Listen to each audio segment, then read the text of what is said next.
Introduction. Today, Ria is working in the kitchen with her mother.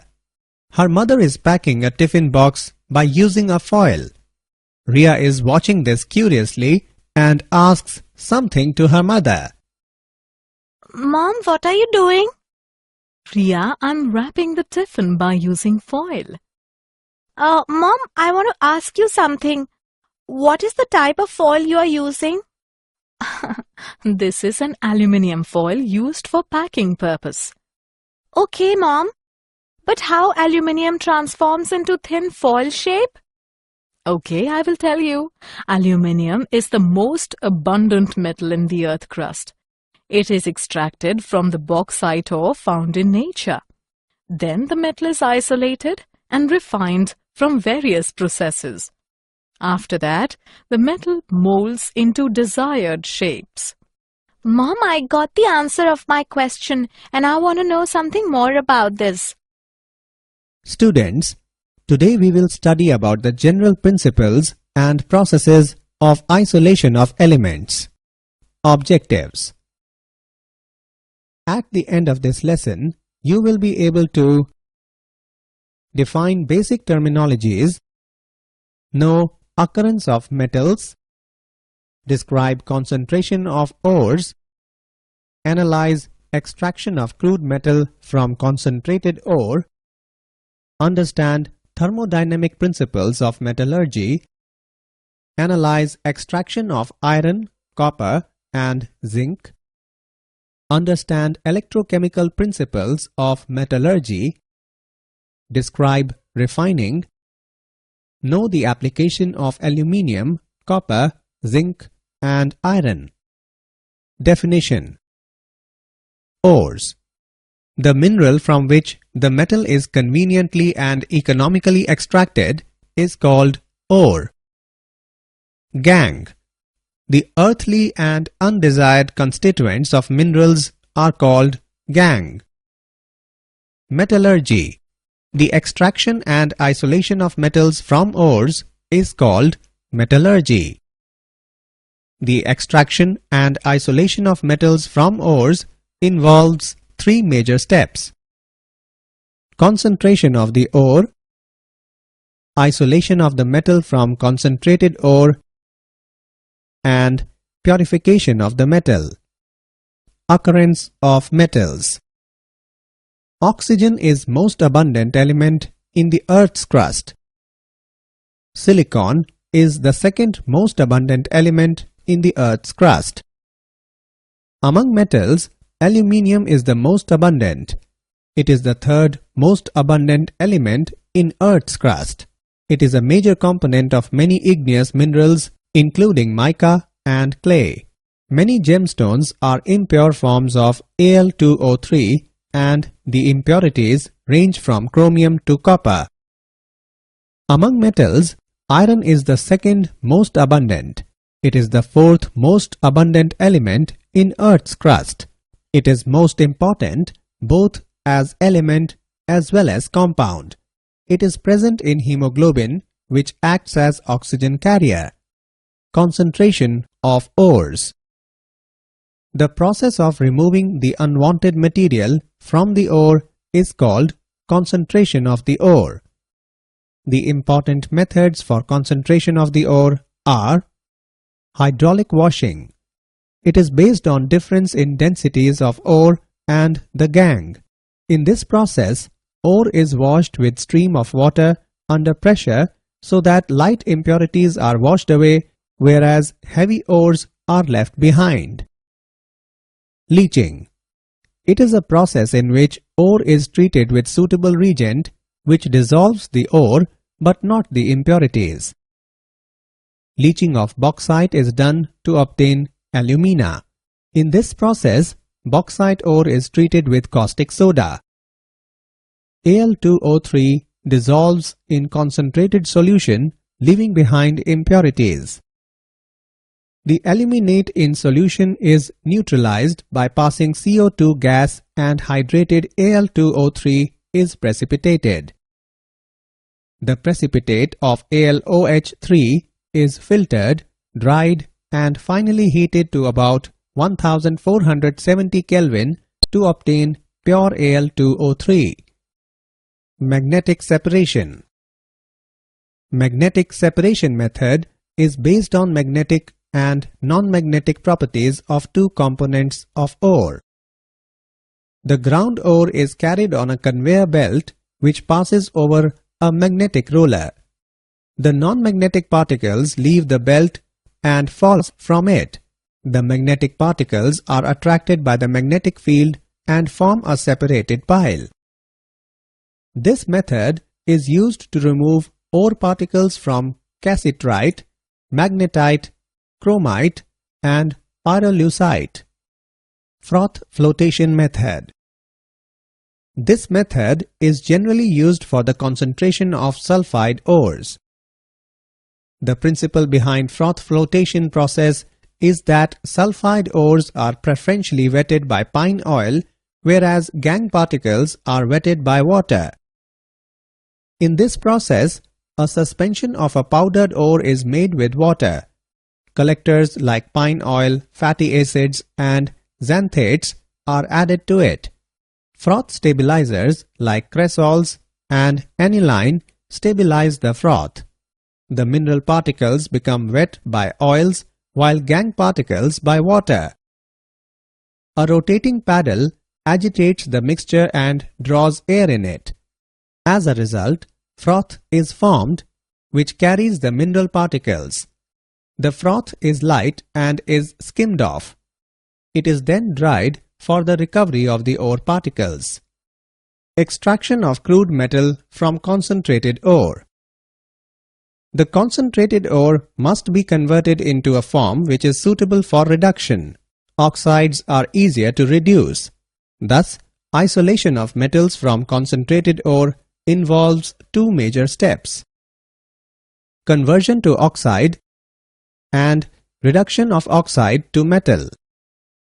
Conversion of oxide. It is easier to reduce oxide than sulfide or carbonate ore. This can be done by two methods: calcination and roasting. Calcination. It involves heating when the volatile matter escapes, leaving behind the metal oxide. Roasting. It is a process in which ore is heated in regular supply of air at a temperature below the melting point of the metal.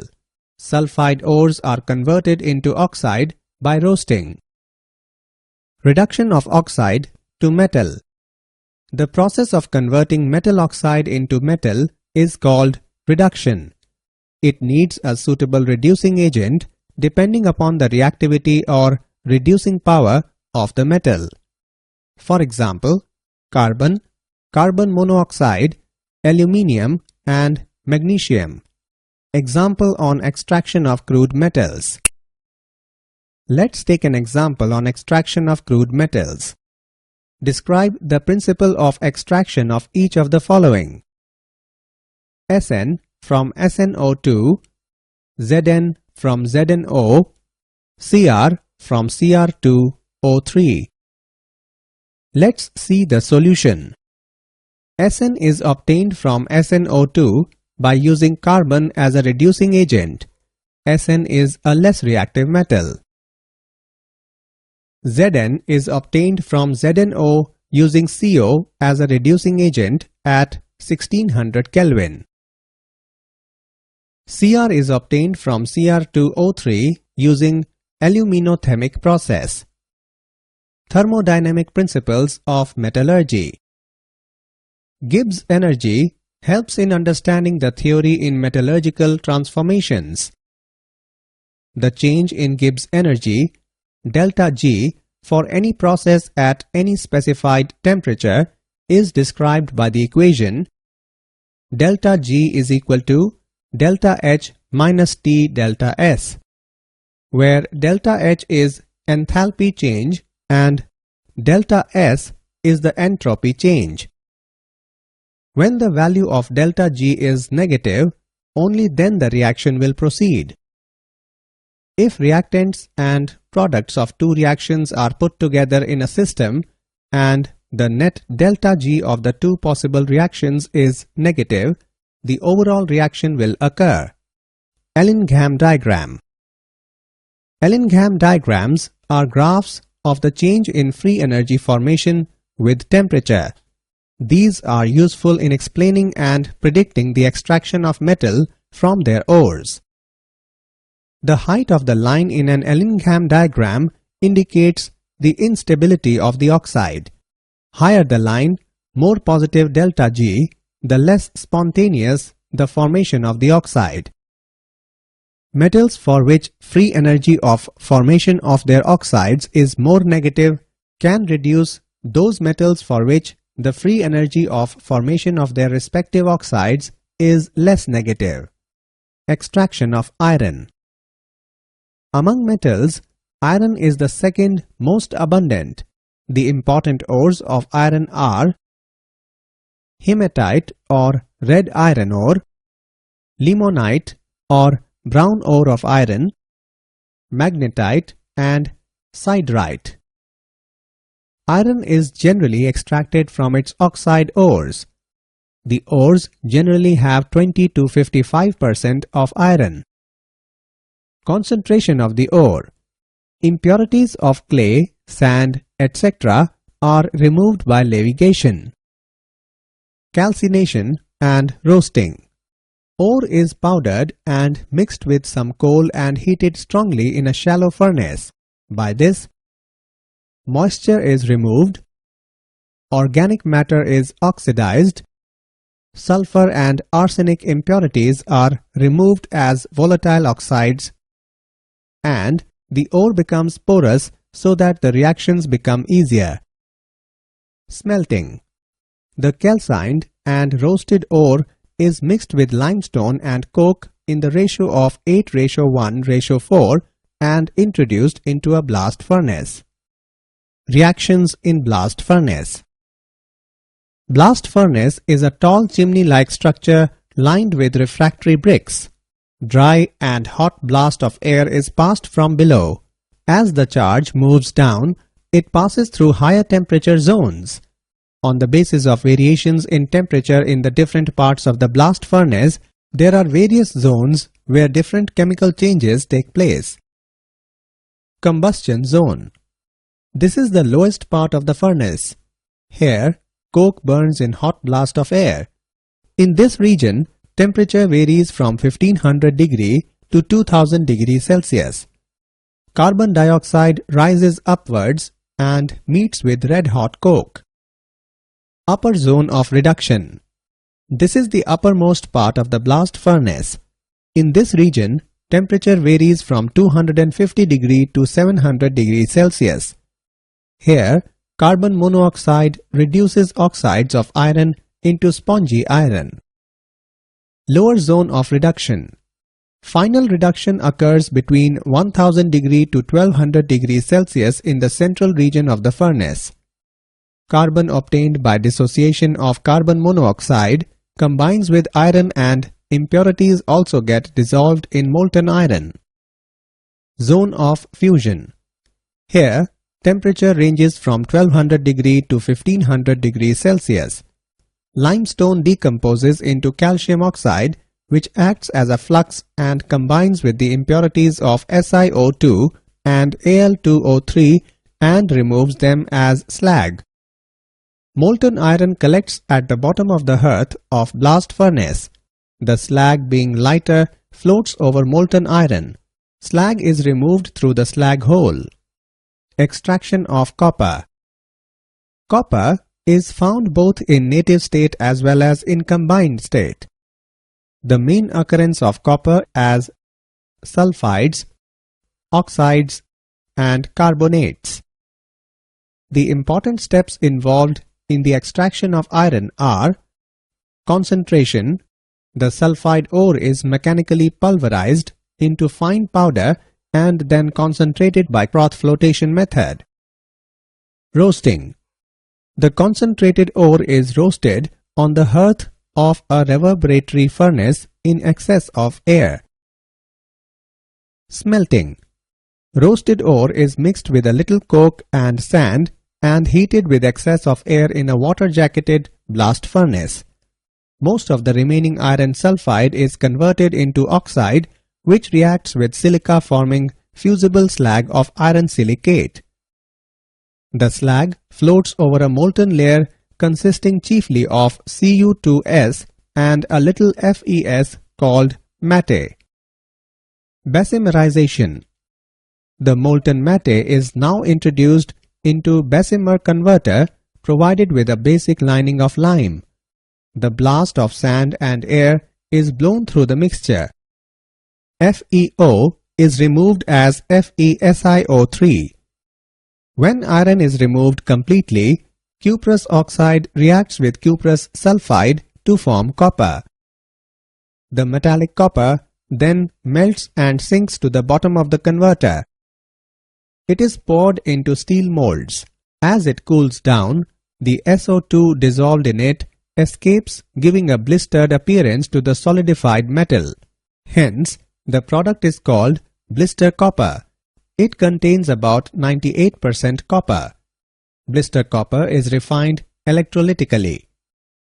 Extraction of zinc. The reduction of zinc oxide is carried out by coke at a temperature higher than that of Cu2O because zinc is more reactive than copper. The oxide is made into briquettes with coke and clay and then heated. Carbon monoxide formed can also reduce ZnO further to zinc. The impure zinc is called spelter. It is refined by distillation followed by rapid cooling. Assessment.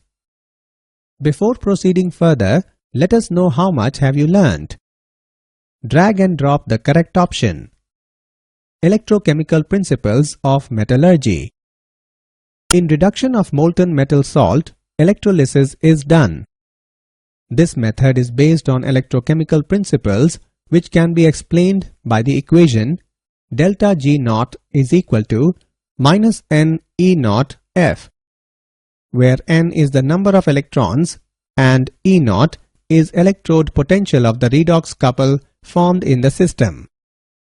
More reactive metals have large negative values of E naught, therefore G naught becomes positive and their reduction is difficult.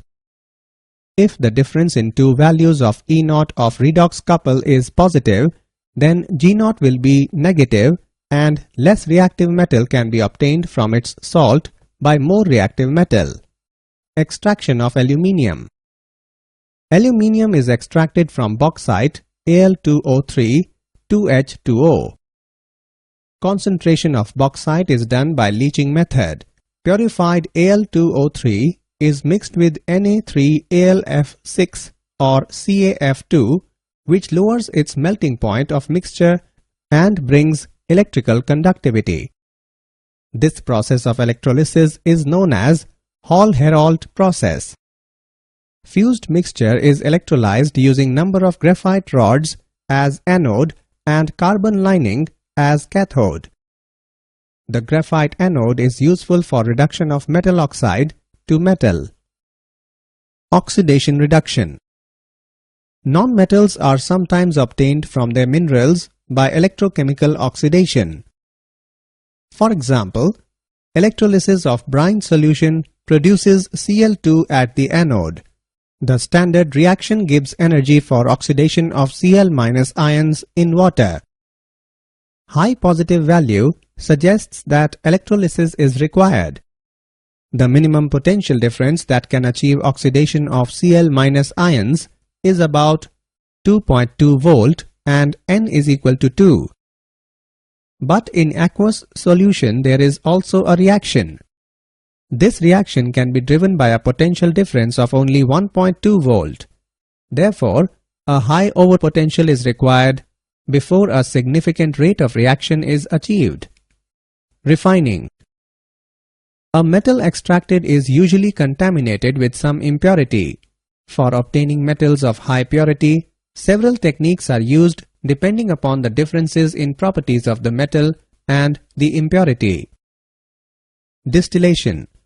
It is the process used to purify those metals which have low boiling points. Impure metal evaporated to obtain the pure metal as distillate. For example, zinc and mercury. Liquefaction. In this method, a low melting metal can be made to flow on a sloping surface. In this way, it is separated from impurities with higher melting point, for example, tin.